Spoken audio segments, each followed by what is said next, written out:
Welcome to Ghouls Night Out with your hostesses, Brandy and Jody.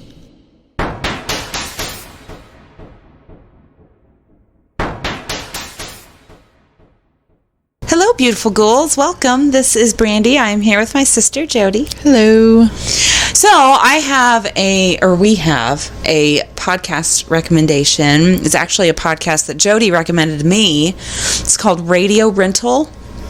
It's awesome. It is the best podcast. Well, second best podcast out there. What's the first one? I don't know. Anyway. But yeah, it's people telling the craziest stories that has happened to them, which is exactly what we want to hear from you guys. ghouls-night-out-podcast@gmail.com.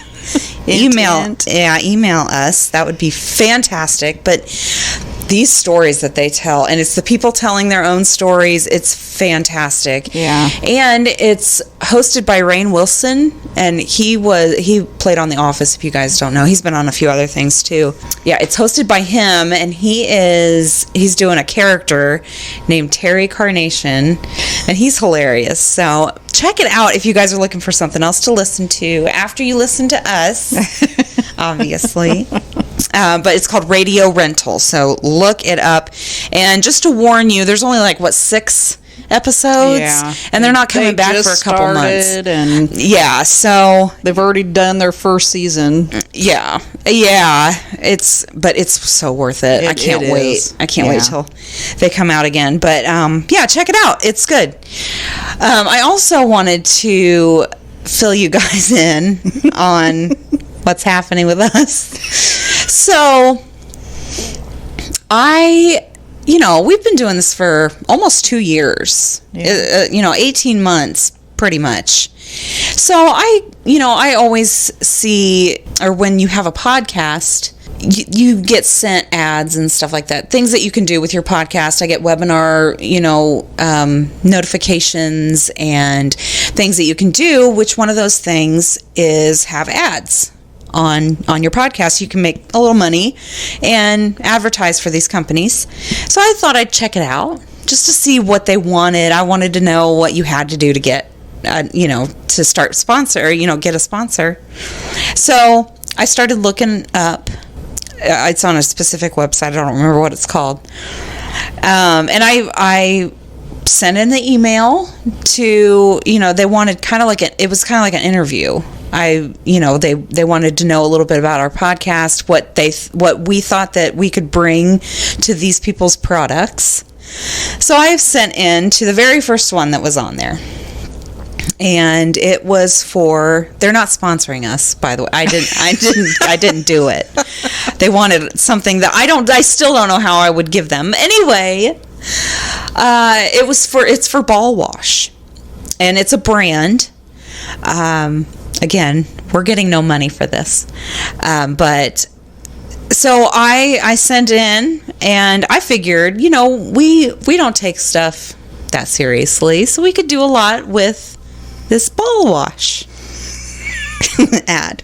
Okay, so I get over here. It was last weekend, and we were getting ready to record. Actually, we were getting ready to watch the documentary, and we always talk before we start. And I'm telling Jody about this ad that I signed us up for that we might get. At this point, I hadn't heard anything back from them. So I'm telling her about, Ball Wash. And so she immediately is like, what, golf balls? And I'm like, no. No, you're not telling it right. We had this big, long conversation about this Ball Wash, and I'm like laughing, and we're talking about it. And this whole time in my head, I'm picturing golf balls. And so we're at the end of our conversation, and I look at her, and I'm like, so what kind of balls? Like golf balls? I even told you they had a Valentine's Day special going on. And Brady's like, no, balls. I'm like, you mean me?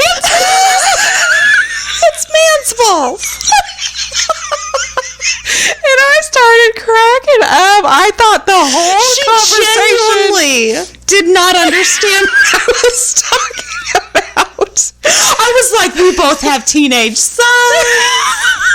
We both know how important it is. Totally went over my head. Please keep your balls clean. So, well, I thought it was a joke. I thought you were joking about it, but it was really for golf balls. No. Well, then tell him what Chris said. I was telling Chris about it at work. Because I thought, the story was hilarious. And I said, well, I told her, I was like, I asked Brandy if it was for golf balls. And she's like, well, I was thinking bowling balls. Neither one of them knew what I was talking about at all. Oh, gosh. So, yeah, that happened. And then we had hand gestures for the balls. Yes. There's a very specific one for golf balls and a very specific one for man balls. Oh, my God. But I was like, is it really? Yes. I thought she was messing with me. Oh, shit. So, yeah, that happened. So, we had to tell you guys. We were cracking up. So, no ads yet. I'm still thinking about that one. I don't think that's going to happen for a while. I just wanted to know, what it's all about. Yeah, I wanted to know what they were going to ask me for, what was happening. But anyway, so this month, yes, we read Hunt for the Skinwalker, right? Yes. I'm going to be perfectly honest. I did not read this. I read about half of it. She cheated. I totally cheated because I'm sorry. I could not get through this book. It was very scientific. It was brutal. It was brutal. So what I did is I looked up some stuff about the Skinwalker Ranch, and then I listened to, if you guys really want to hear some research done on this book and Skinwalker Ranch, I listened to the last podcast on the left. They do a 3-part series on it, and it's fantastic. So we're going to talk about this book and the experiences that these people had after they moved on to the Skinwalker Ranch. We're in the middle of Utah, and it is, do you know how big this ranch was by chance? It was huge. It was huge. I don't remember exactly how... 500 acres. Oh, well, I have it on my thing. In Ballard, Utah. This ranch, so it's what they call them, the Gorman family in there. It's the Gorman family. It's husband, wife, and 3 kids, I think. And they move on to this ranch. They actually wanted to get away from city life, so they moved specifically out into the middle of nowhere.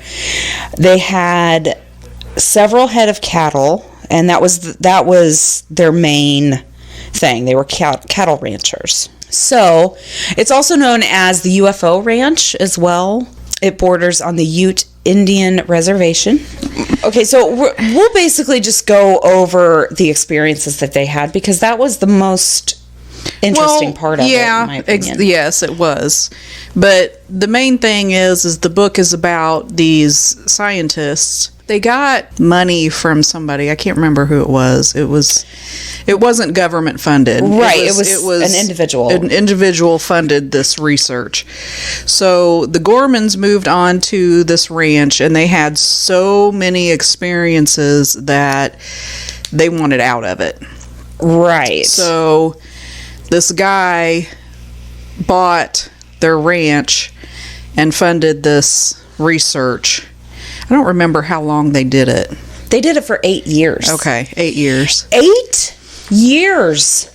And nothing. They got no hard proof. Nothing. They got personal experiences, which they have a ton of personal experiences, but nothing provable. Yeah. Nothing they would take happened. Literally, they would see something, take pictures of it, and it wouldn't be on there. Yeah, it wouldn't be on there. They did one time. They got so sick of things not taking pictures. Like something would trigger this camera to go off, and nothing would be on it. So what they did, they ended up posting cameras to take pictures of the cameras Yeah. that they had set up. And they still wouldn't get anything. Nothing was there. Literally. And one of the cameras was totally destroyed. Exactly. Totally destroyed. And it was like meticulously sliced. And there was nothing recorded. Nothing. Nothing. The camera that was facing that camera that was destroyed, that they could see destroyed, did not catch anything doing it. Nothing. So it's very frustrating to hear. I mean, you can hear these personal experiences and they are insane. Yeah. But there's no hard evidence. There's nothing. The very first thing that started happening when they moved was the poltergeist activity. It was mostly the wife, which I am not sure what her name was. Ellen? Yeah. She would go, things would go missing all the time. And then they would reappear like days later in places that they knew that they would have looked. Or like, right in the middle of everything, so you can't miss it. And well, one of the things, Tom, which he's the husband, he came in the house one day. He was pissed because he had a post digger. Yeah. Which is like 70 pounds. Exactly. This huge tool. He took it out of his truck or wherever it was, walked away for 5 minutes to go do something, and when he came back it was gone. Right. So he thought, someone took it. Kids are messing around. Yeah. So he's all pissed off, and they start looking for it, can't find it. Well, that's when that's when Ellen told him that's been happening to her. Yeah, it's been happening to her too. Right. Well, they eventually found it, like, was it weeks later? Something like that. Yeah. And it was 20 feet up in a tree. Yeah. This huge thing. 70 pounds. 20 feet up in a tree. 20 feet up in a tree. Insane. The next thing that they talk about was the wolf. Yeah. Big giant wolves that would just like stare at them.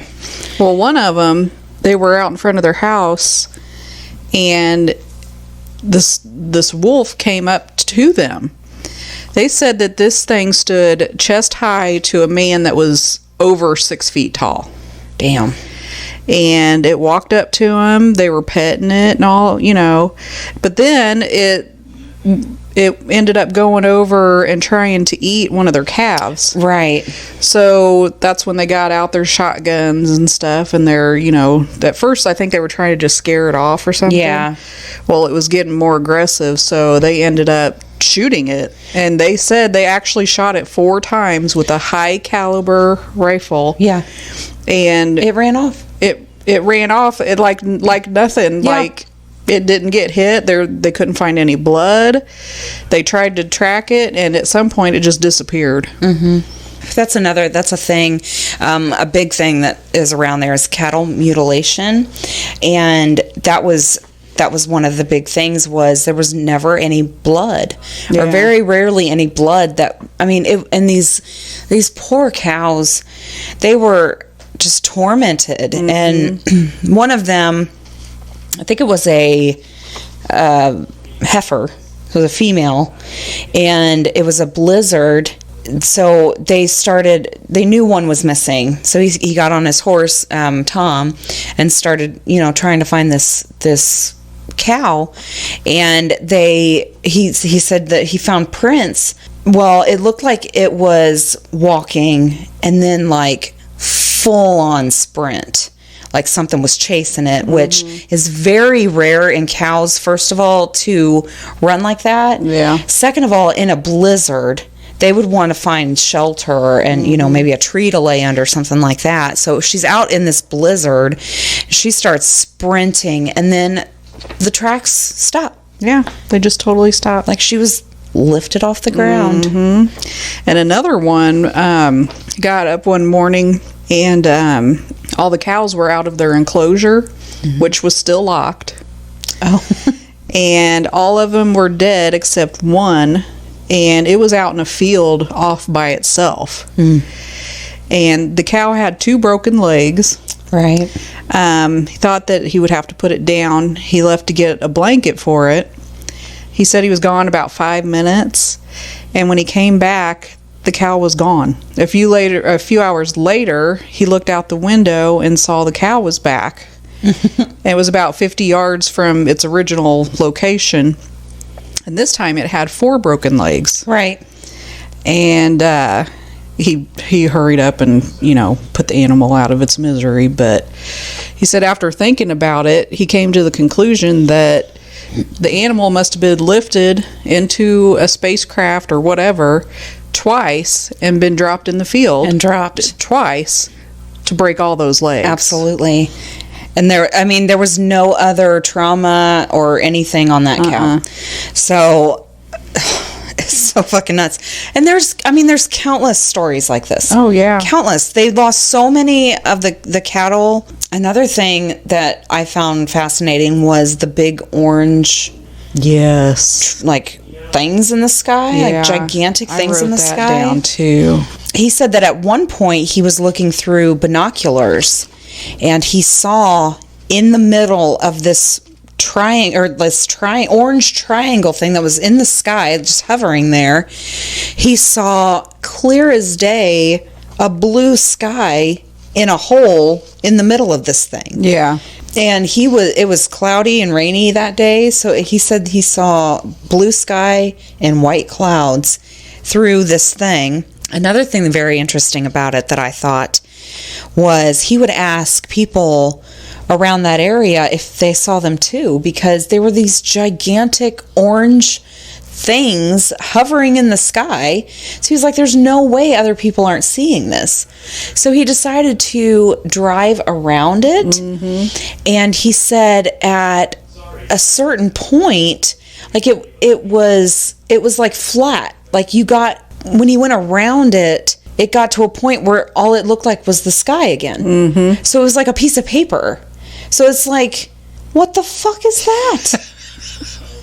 It's so, what is that? And they saw a tunnel come out of that hole one time and something crawl out of it. Yes. And then just walk off. Yeah, that was one, I wrote that one down too. It says it was one of the scientists that was there that was doing the experiments and all that. He was looking at it, and I don't know if it was one of the orange things, but he was looking through night vision binoculars. So this was at night. And, that's what it was. They were out at night, and they were just kind of, watching stuff to see if anything happened. And they saw a small yellow light in the distance. Okay. So and as they watched it, it kept getting bigger and bigger. And then all of a sudden, the scientist that was looking through the night vision binoculars, he was yelling, "Jesus Christ!" He said, "Something's in the tunnel." Oh, God. And the light had then expanded to more than like 2 feet. He's like, "Oh my God, there's a black creature climbing out. I see his head. It has no face. Oh my God. Oh my God, it just climbed out. It's on the ground. Oh my God, it walked away." Oh my God. Oh my God. And after that, then the light started decreasing in size.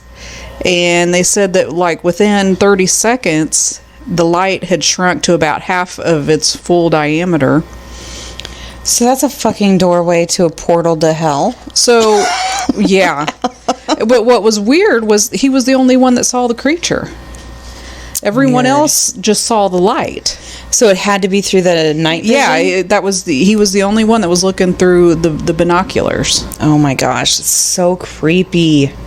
But one of my favorite stories was the guy that asked if he could meditate. Oh my gosh, yeah. Okay, so one day this man was on their property and Tom saw him. So he, went up to see what the hell he was doing on their property. Right. And the guy, he was talking about how he's heard about this place and it's mystical and, all this. And he wants to know if he can meditate on their land.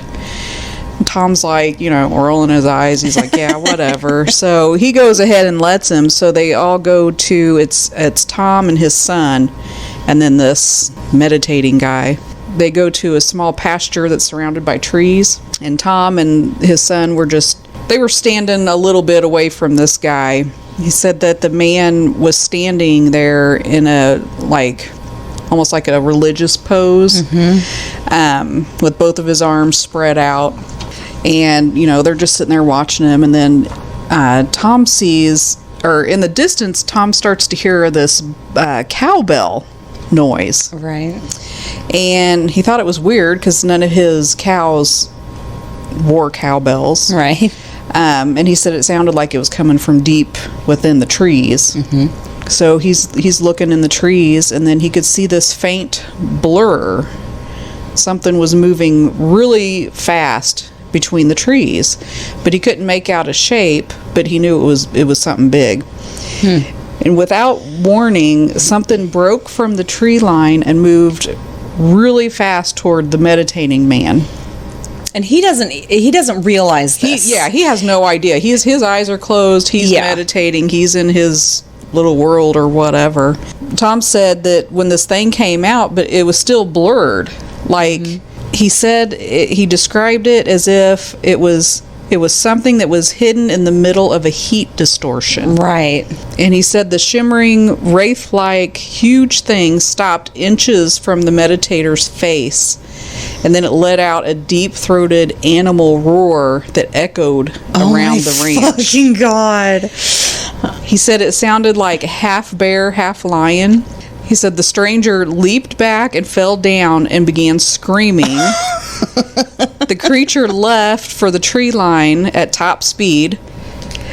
This meditating stranger dude was crying, hanging on to Tom. Would not let go. He would not let go. He was scared out of his mind. Tom finally got him back to his car, and the guy said that this land was cursed and he was never going to step foot on it ever again. Oh my gosh. It's so funny. You want to feel sorry for him, but he went there. Yeah, it's like you wanted an experience. You got there one. You go. But what the hell was it? Seriously, what is that? And he couldn't even tell what it was because it was like, you know, those stories that we've had before where you can't really tell what something looks like because it's like moving really fast, right? Or you know, just weird. It's just I know.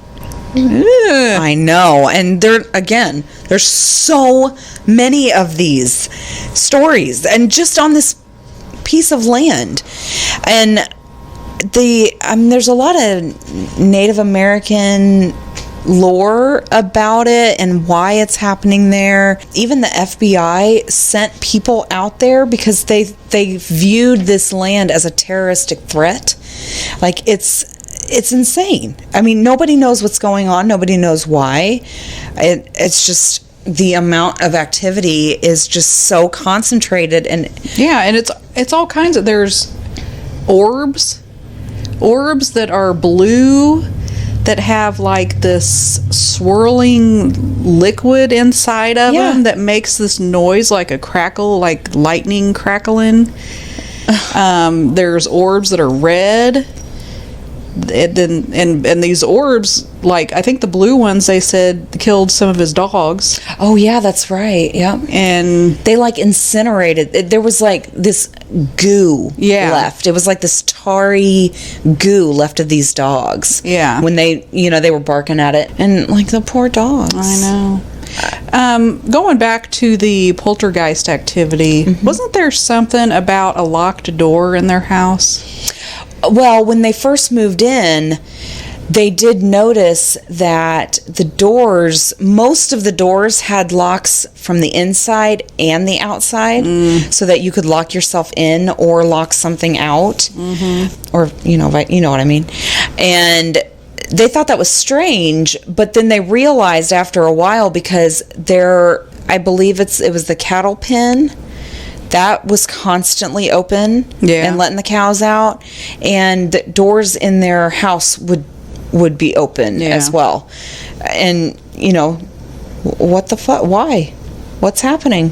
What is this? And I can't even tell you how many spaceships they saw. Yeah, and it was like they would sit on their porch and just watch it. Yeah, like there was nothing they could do. Nobody would believe them if they told people. There were the triangle ones, there were the round ones, all kinds. There was one that they said looked like an RV. Right. One that was it the same one that looked like a refrigerator? Yeah, yeah. So yeah, it was like a big square. Yeah. And they had windows in them. They all saw beings inside yeah. through these windows. It's insane. It's insane. One of my favorite stories from there is when the bulls went missing. Oh, I know. I've got that in here too.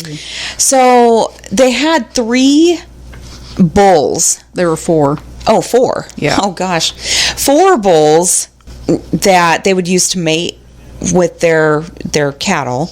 And who went there? Someone went there for some reason to look at these bulls, and they went. Well, what happened was Tom and Ellen were just driving around their property making sure that everything was okay. Oh, was that what it was? Yeah, and they got to the bull like pen. Yeah, and the bulls were like their pride and joy. Right. And Ellen said she could remember thinking, how horrible it would be if to lose their bulls.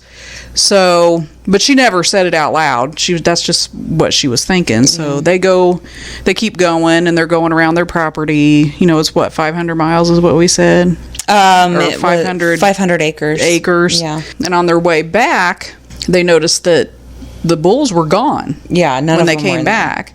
So they're like looking all over. They're freaking out.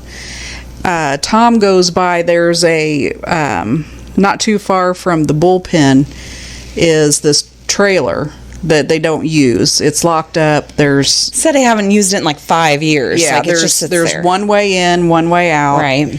As he walks by it, he looks in the window. All 4 bulls. These are, I think they said they were over 2,000 pounds each. Mm-hmm. Were in this little bitty trailer. Shoved in this trailer. I mean, there was no extra room at all. And he said when he looked in the window, they were like in a hypnotic trance. Like catatonic. They were just like standing there. They're probably all like, what the fuck? What is happening? Why can't I move? Why are we in this place? Yeah. So he ends up banging on the side of the trailer, and that like wakes him up. Yeah. Then they start going crazy. They are bucking. They are trying to get out of there. They finally smash up this trailer God. and get out. But it's like totally how the fuck destroyed. How the fuck? The door was still locked. Yeah. What the fuck? How did they get in there? I'm asking you. I don't know.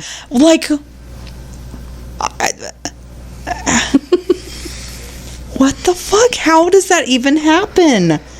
It makes no sense at all. Nothing makes any sense that happens. And it's so sad they didn't get any evidence at all. And I think like I said, they spent 8 years there doing this, and they all just had to pull the plug on it because it was just because they all saw stuff. But yeah, they couldn't prove any of it. Right. That would be so, what's the word I'm looking for? So disheartening. Yeah. Disappointing. Yeah.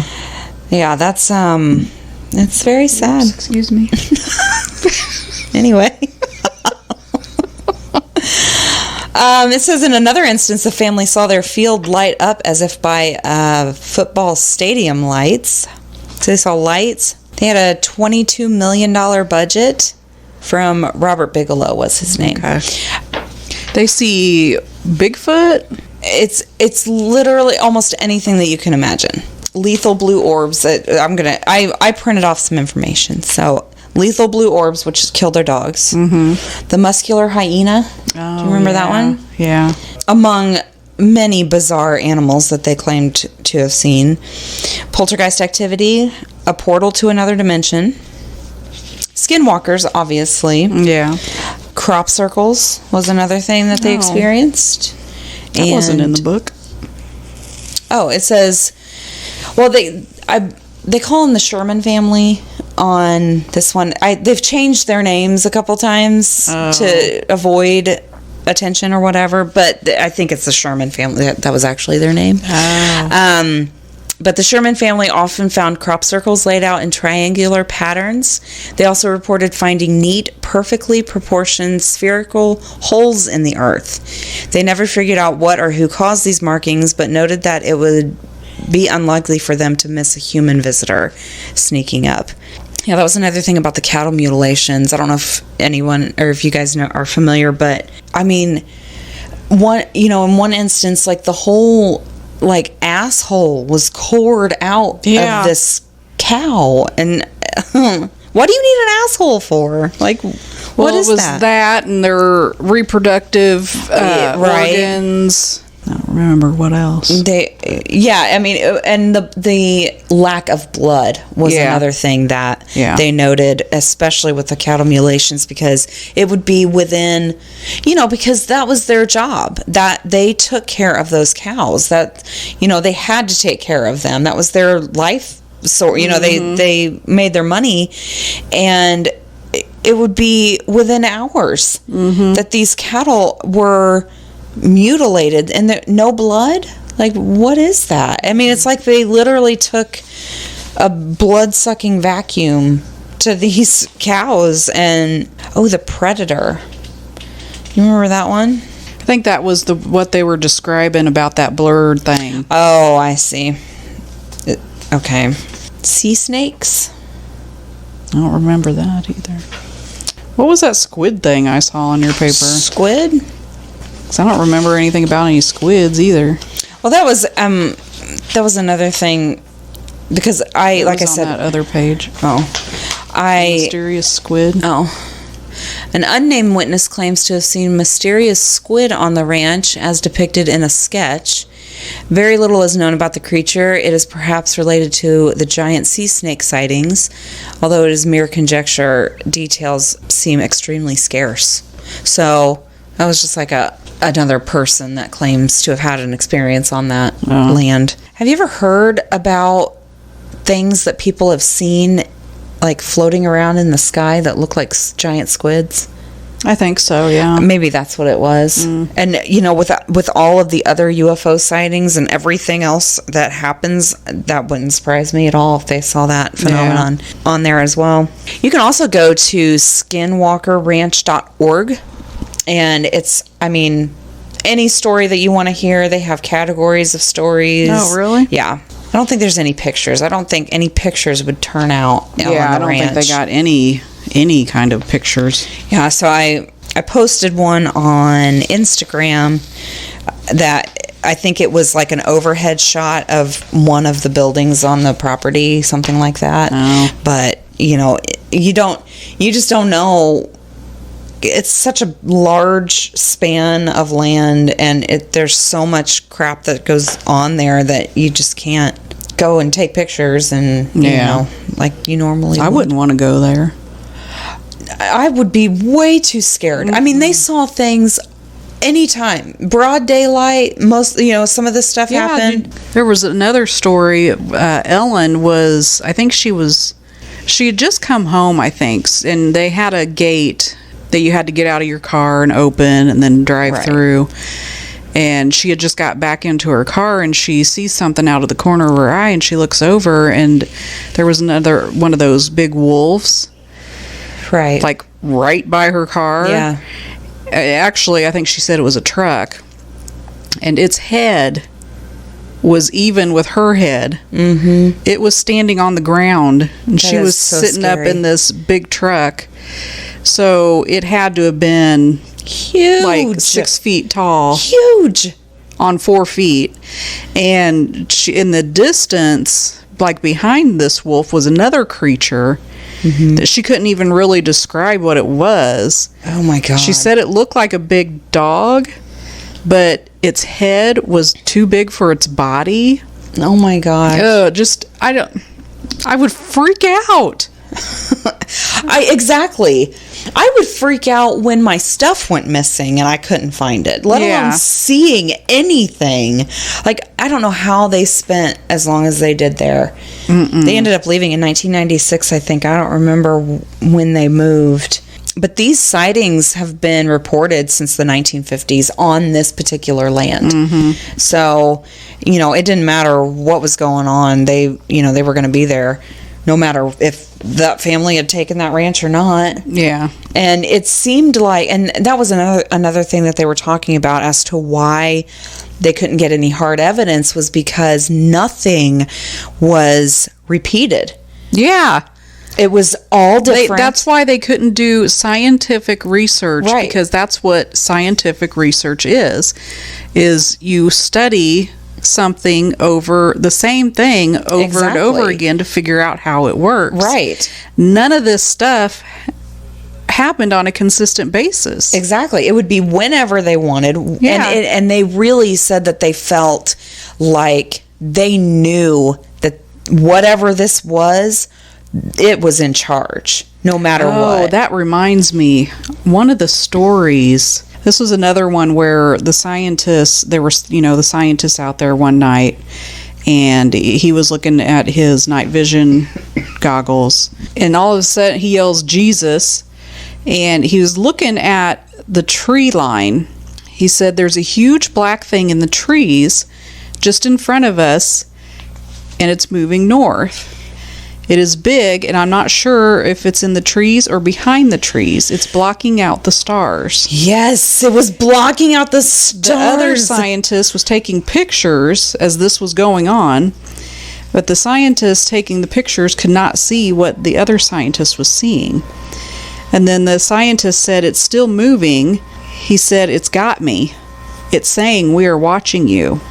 It was saying it in his head. Yes, it's saying that in his head. We are watching you. And then he said it's getting smaller, and then he said it's gone.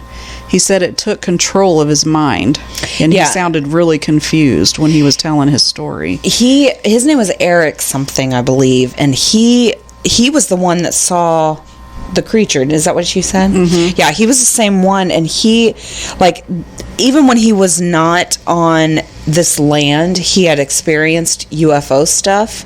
So I think it was just something that he experienced when other people didn't. Mm-hmm. So the fact that he was kind of putting himself in that situation, he saw way more than anyone else. And these people spend a lot of time together, so you would know if they were bullshitting or not. Yeah. So the fact that he did experience a lot more than the other. I mean, he might have just been open to it. You never know. There's people that are more open to these things than other people. Right. And if you think you're going to see it, most likely you're going to see something if you honestly believe in this stuff. So I don't know why he in particular witnessed this stuff, but it was these huge things and nobody sees it. Yeah, the guy was sitting there taking pictures of exactly where he was looking and got nothing. It's insane. Got nothing. And like you said, things would happen in spurts. They would see the wolves a few times and then they would never see them again. Exactly. Yeah. Or they saw these big hairy men-looking creatures and then they would never see them again. Yeah. Except for the UFOs, those were there all the time. All the time, but again, it was different each time too. Yeah. I mean, except for I think they said the refrigerator thing showed up multiple times, and the orange big thing showed up multiple times. But then again, if you were standing on the other side of that, you wouldn't see it. You wouldn't see anything. You would think these people were nuts. So that makes you think, how many of those kinds of things are out there, but most people can't see them because they're on the wrong side of it? Right. Or they're just not as open as other people. Yeah. So scary. They're like, okay, is this different dimensions? That's what I'm thinking. Is it alternate realities? Oh my gosh. Is it traversable wormholes? What is it? I don't know. And that's the thing. we're not supposed to know. Obviously, we're not supposed to know. And if these things are as powerful as they seem, if they can get in your head, what the fuck? It's so scary. It reminds me of that podcast a lot. Especially the alternate reality. Okay, so we're going to spoil alert because I want to talk about this one. All right. It's the one, this guy, he has a girlfriend. They move in together, and they live together for, I think, a year at least. It was a while. Yeah. He said that at the time they were in college, and they would go out a lot and hang out with friends, drink a lot. He said one day he had a hangover. So he was sleeping it off and woke up, and his girlfriend was gone, which I think he said at the time she was a college student, so she would go in and out, whenever she wanted. So he was like, I think he said he was outside smoking a cigarette, and this car pulls up, and his girlfriend gets out of this car, but she's dressed differently. He said that she was wearing like nightclub clothes in the middle of the day, which is not like her. So he was like, that's kind of weird. And she was pissed at him, pissed off. And he said he was trying to get like her attention and like, what's wrong? What's going on? She was like storming into the house. She just kept saying, you know what's wrong. You know what you did. Yeah, you know what you did.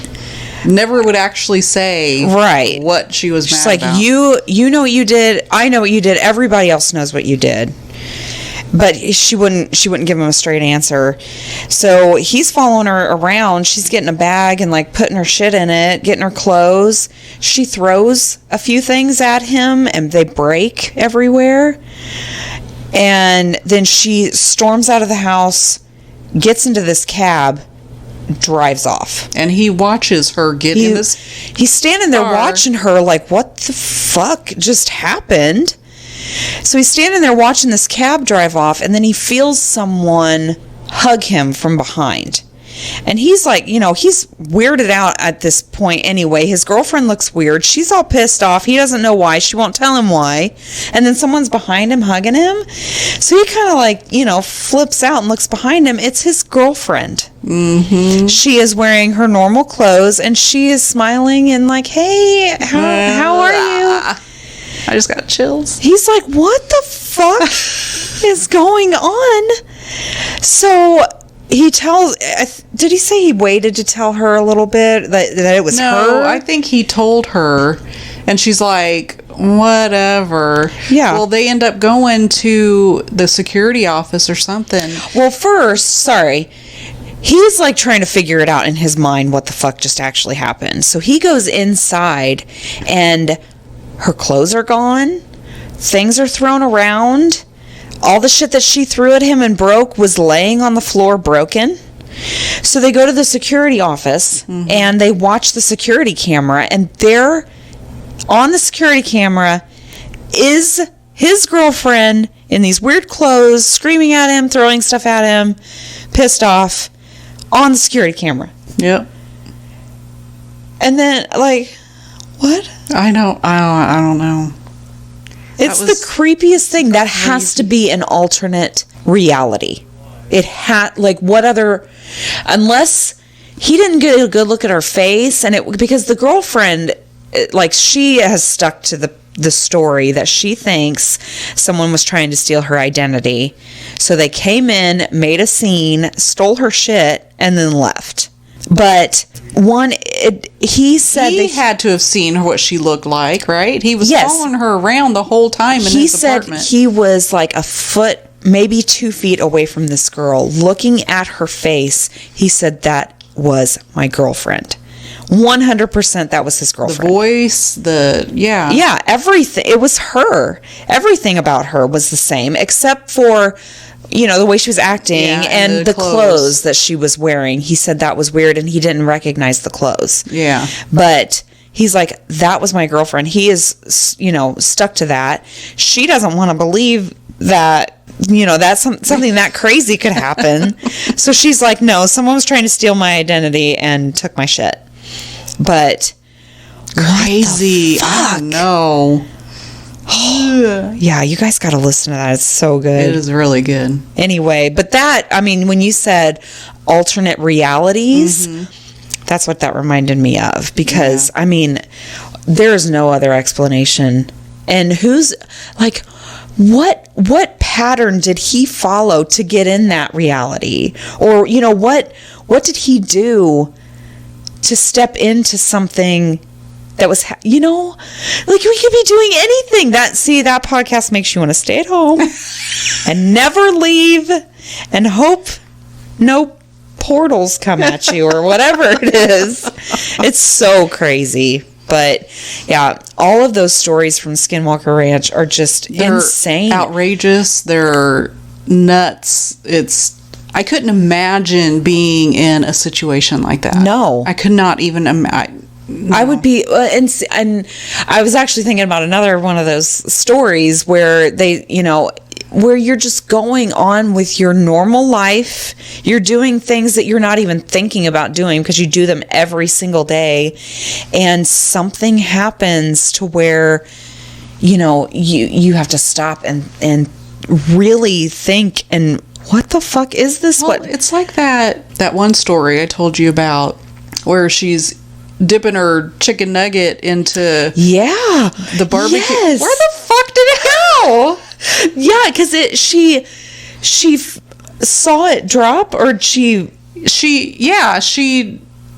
took a huge dip in her barbecue sauce, and she saw it fall.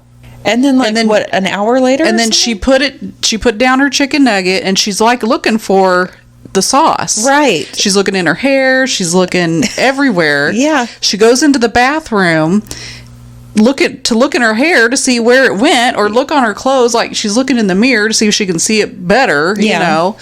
She goes back into the kitchen.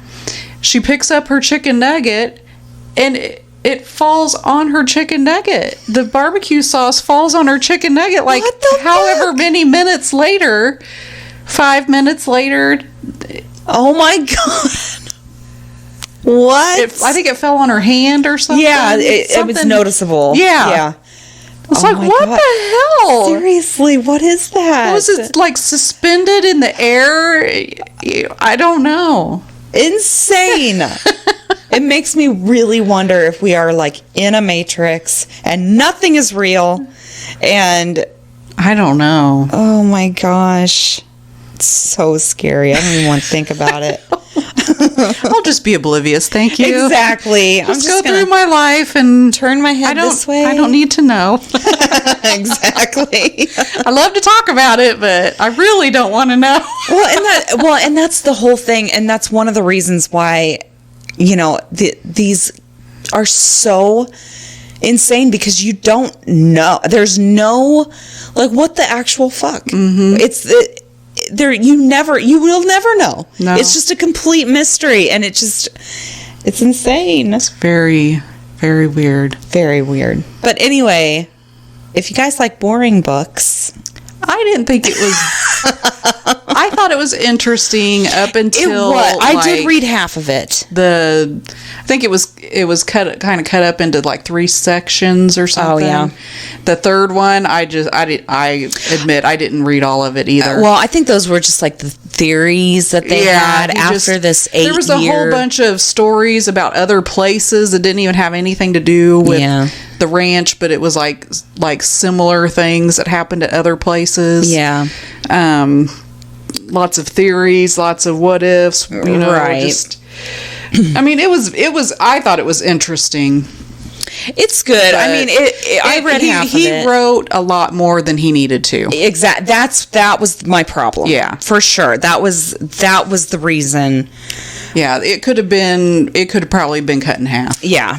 I don't think, like, there's a lot of shit in there that just didn't need to be in there. Yeah. And I think that's what got me, because I just wanted to hear the stories. Yeah. That's all I wanted. And I just want the facts. I want to know what happened. What did you do? What happened then? I don't want to hear what you think. Right. Yeah. I want to know what the color of the freaking grass is. Yeah. Yeah. So that's why. But like I said, I did read about half of it, and it was good. You know, the stories were insane. But I mean, honestly, I've heard so much about Skinwalker Ranch by this point. You know, I've listened to so many podcasts about it. I know most of the stories. So I was like, no, I'll just fake it. I'll just see what I can work out because, man. But yeah, if you do want to listen to like in-depth storytelling about, and honestly, last podcast on the left, they do go into some detail about the stories, but it's mostly about the book, which, you know, so they did a really good job actually researching, and, you know, I think there's a documentary that they all watched too. So there's stuff all about it. Yeah. So look it up. It's very, crazy. Very interesting. It is. It is. But there's no conclusion though. Yeah. That's what I don't like. I like to have it like all wrapped up and exactly. This is why we're all insane. That's our conclusion. Oh my gosh. But yeah, Skinwalker Ranch. Yeah. Crazy stuff. So what's next month's book? Oh gosh, the longest title ever. I made Brandy pick out the She book did, and it took me days. I could not find anything. Well, I did find some very expensive books, but we're not going to do that. Okay, so the book that we're doing next month is called The World's Most Haunted House, The True Story of the Bridgeport Poltergeist on Lindley Street. It's by William J. Hall. So we're going to read that next month, and I promise I will read it. I promise. I'll read it I'll read it 4 times. I'll read it once each week. All of it. I promise. Okay. Be ready to talk. I hope it's not boring. Oh my God, me too. I know. I was looking up books and I was like, okay, we're gonna have to nix this thing because we've done 2 and I only read half of the second one. So, but yeah, we'll have to think about doing some.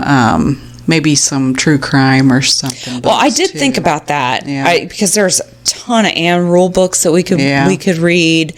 I did think about that. But there's a series of books that I need to find. I found them online, but I don't remember anything about them. But there's a bunch of different books about a bunch of different topics, and they're about 100 pages each.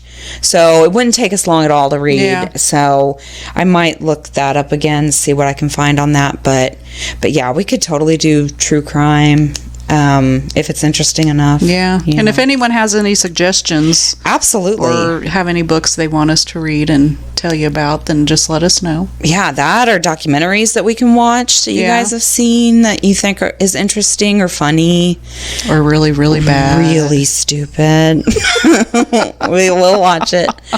Any stories, anything, get a hold of us. Look us up on Facebook, Twitter, Instagram, or just email ghoulsnightoutpodcast@gmail.com. We would appreciate anything. Rate, review, subscribe wherever you listen. Anything else?